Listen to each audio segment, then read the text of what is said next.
સ્કૂલે જતી બાળકીઓની છેડતી કરનાર બે નબીરાઓને ગણતરીના જ કલાકોમાં પકડી પાડી જેલ હવાલે કરતી Rangpur police.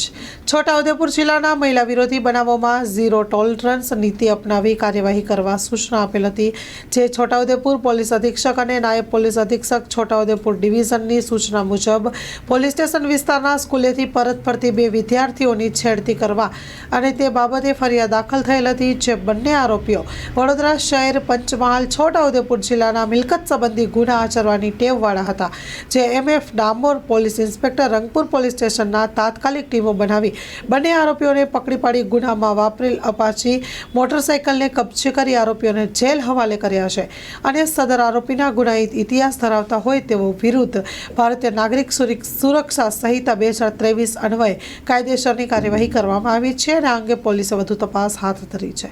Story report by Imran Sindhi, Chhotaudepur. માં motor driving, safe and sure driving. Driving એ શોખ સાથે આપની મોટી જવાબદારી પણ છે. અમારા ઇન્સ્ટ્રક્ટર દ્વારા સચોટ અને સરળ માર્ગદર્શન. આપની રોજની તાલીમની માહિતી મેળવીને શું અધુરાશ છે એના ઉપર પૂરું ફોકસ કરાય છે.